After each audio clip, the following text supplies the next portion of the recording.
he went straight to the forest where he hid some money in a very deep hole. After digging, he carried the money and he got a place for his family that night.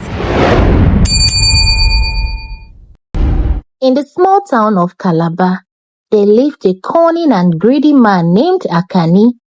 Akani pretended to be blind, begging daily on the streets. Everyone knew him as Akani the beggar. Unknown to the townspeople, Akani's begging business was very lucrative. He made a fortune, building a grand mansion in his village and marrying 4 beautiful wives: Ekanem, Uduak, Ama, and Uyi. Akani's family lived lavishly, feasting on spicy roasted chicken and fried beef daily.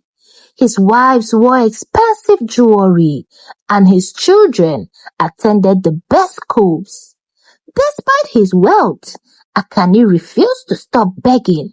He craved more, delighting in the sympathy and generosity of others. Akani's wealth continued to grow.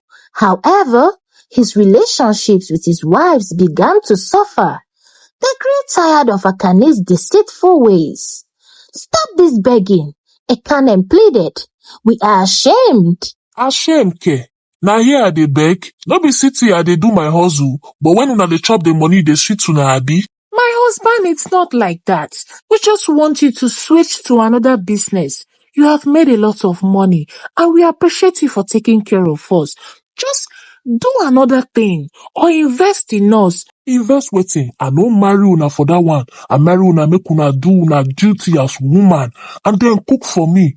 Which one be invest in us? I no wan hear that kind thing again. I don tell una I go stop. When I don gather enough money, I go stop. Okay, sir. Okay, sir. Akani stopped his wives from doing any business. He spent some days with them and then returned back to the city and continued with his begging business. Help a poor blind man and God will bless you. Sir, please manage this. This is all I have. Thank you. Your reward is in heaven. Thank you so much. Help me, I don't have anyone. I have no family. No woman agreed to marry me because I am blind. Help me. Help me. Akani's wives kept enjoying in the village, eating dried meats, drinking, and partying. But one day, Akani visited. They all had an argument, and it escalated. Akani got really angry. I don't tell una say I go stop. Make una no dey sing the thing for my ear. Wetin be una problem? Wetin I no dey do for una? Ungrateful women. Make una no do make I slap una o. Stupid women. Now you be the stupid one here. Stingy thing. You no wan open business for us. Wicked man. Uduaki dey insult me. You get mind. They talk back when I dey talk. Akani pushed Uduak. She stumbled, hitting the wooden table, and a lit candle fell, igniting the curtain. Flames engulfed the room, and they all ran outside carrying the children. "Akani, our home!" Ekanem screamed. Na this yeye Uduak cause this thing.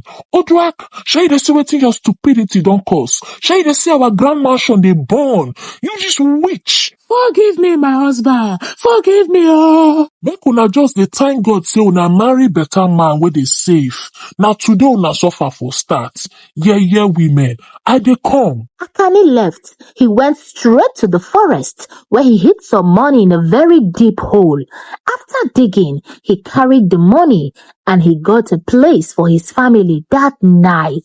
After keeping his family safe, Akani kept the remaining money within the house. Akani and his family spent the next few days eating dried meats and jollof rice, living lavishly, also shopping African prints, beads, and shoes. My husband, thank you. Thank you for everything wey you don buy for us. See as you buy us fine clothes and shoes. You don replace all our things wey fire burn. Na God go bless you well. Uduak my stubborn wife, same mouth wey you use abuse me, now you dey use praise me so. Na wow. So honey, what is the way forward? I go enter city. I go beg for 3 months, gather money, carry come open shop for here. Since una say make I no beg again, I don hear una. I promise this na the last time. Once I return, I go open shop for here and we go dey together. Hope so na dey happy now. Yes, so. So Akane journeyed back to the city and continued with his lucrative begging business. This time, he cried more, shouting and calling on anyone passing by to help him. But one fateful day, someone saw him, a guy named Chooks. Chooks recognized Akane from the village. Akane, isn't it? Chooks asked. I knew you in the village. You are not blind. We are from the same village. And Akane started begging Chooks not to expose him. Please, my brother, keep my secrets. Please. Akane pleaded, I will give you anything. So Akane took Chooks to an uncompleted building and handed all the money he made that day. Chooks accepted and agreed, but the moment Chooks left Akane's presence, he spread the word. The news spread like wildfire and people gathered in groups discussing the fake blind man. Now, wow, wonders will never end. Which kind word we dey so? Imagine that yeye man. So he dey pretend.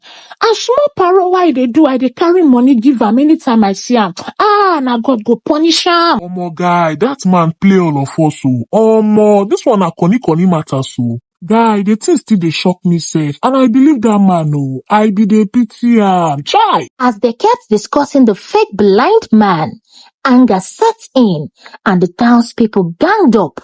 They stormed the streets, finding Akane begging. You deceived us, they shouted. Akane became scared, also wondering how to run away. But the crowd beat Akane mercilessly, plucking out his eyes. Since you want to be blind, then be blind, they all shouted. Akane laid on the road, crying and bleeding, his world shattered. Hours after the angry group blinded Akane, police sirens echoed through the streets. Officers arrived, responding to a distress call. They found Akane, bleeding and helpless. Who did this to you? An officer asked. Akane couldn't identify his attackers, but he shared his story. The police vowed to bring the perpetrators to justice. They began searching for witnesses and suspects. We will not tolerate mob justice, the officers in charge declared. The police combed the area, gathering evidence. They took statements from witnesses piecing together the events. Eventually, they identified some suspects, arresting them on the spot. Among those arrested were Chooks, who had exposed Akane's deceit, and several others who had participated in the beating. As news spread, the townspeople realized the gravity of their actions. Some felt remorse, others justified the attack, but the police remained resolute. Jungle justice will never be tolerated. The arrested suspects were charged with assault and grievous bodily harm. The suspects received lengthy prison sentences, and the townspeople realized mob justice is never the answer. Akane's story sparked change. The community came together, condemning jungle justice. Local leaders also promoted peace and tolerance. Akane returned back to his village with no money and no eyes. His wives became angry. Stupid man, see where you have landed yourself. When you had money, we told you to open shop or business for us. You refused. Stingy thing. Now you came back with no money and no eyes. You have not seen anything. They should have killed you there. We are too beautiful to be with a blind man. We are leaving you. Yes, sir. Akane's wives left him, and his life crumbled.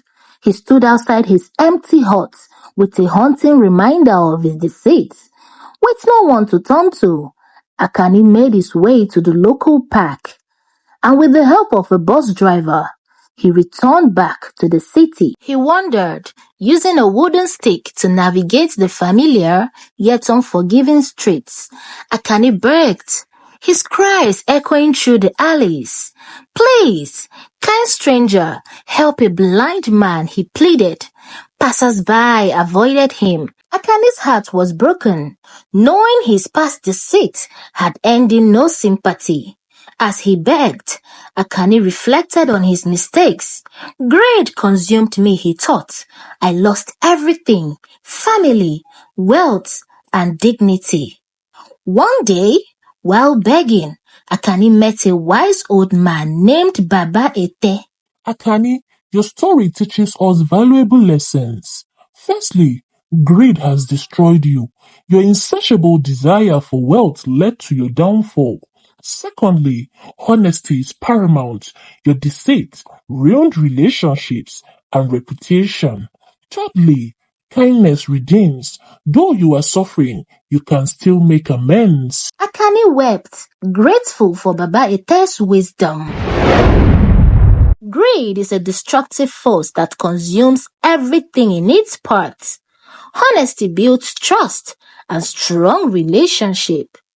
Mob justice is never the solution. True wealth lies in kindness, compassion, and redemption. Violence only leads to suffering. Compassion and empathy are essential. Justice brings closure and healing. Thanks for watching. Please like for more stories and leave your thoughts in the comment section. Do not forget to share this story with your friends, your family, in fact, all your loved ones. Thank you so much. See you soon. Bye.